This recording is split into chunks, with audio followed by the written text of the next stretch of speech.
I'm so pleased to introduce you to Nancy Gowdy from Thornbury, Bristol, from NGM, and she's with us at our Revival Fires conference, the Shine Women's events, and it's called Confident. And I'm just so pleased that you've been able to come to Dudley, and you've been speaking on the theme of confidence. So tell me a little bit about where you've come from and how you found confidence in God, Nancy. I know our viewers would love that. Yeah, well, first of all, it's great to be here. Absolutely brilliant, and it was fantastic to be in part of the conference tonight. I'm looking forward to all that God's going to do and right the way through the whole event. But I guess my journey started when I was 6 years of age, and it started with me giving my life to Jesus, and that was the best decision I could ever have made in my whole life. I was only 6 at the time, but I had quite a dramatic conversion to Jesus, and so much so that I knew that God was real, and I knew that I wanted to give my whole of my life to Him. So my confidence comes not from myself and from within myself, but it comes from my relationship with God.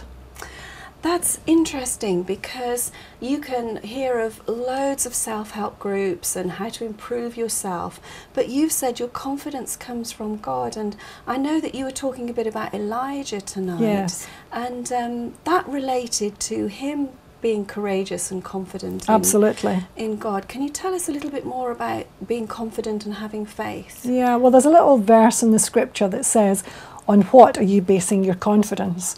And I think that's very important. What are you basing your confidence on? Because if you put your confidence on money, for instance, or your job, or your family even, or your possessions, or whatever it happens to be, then when those things fail, or the money runs out, or people let you down, then your confidence can just be rock bottom. But if your confidence is in the living God, who is real, who's alive, who can be trustworthy, who's totally faithful, then that's where your confidence can soar and become really dynamic, like Elijah.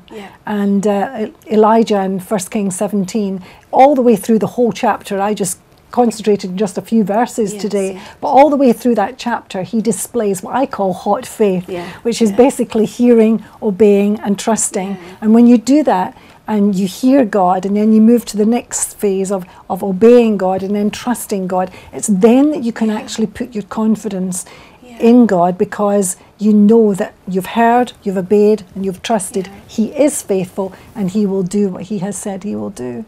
So your confidence grows with every step, in other words. That was amazing tonight.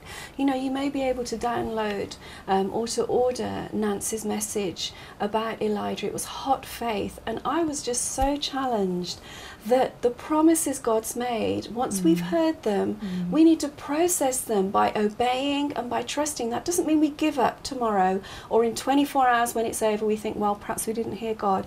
But you were saying about being persistent, and that was such a blessing to me.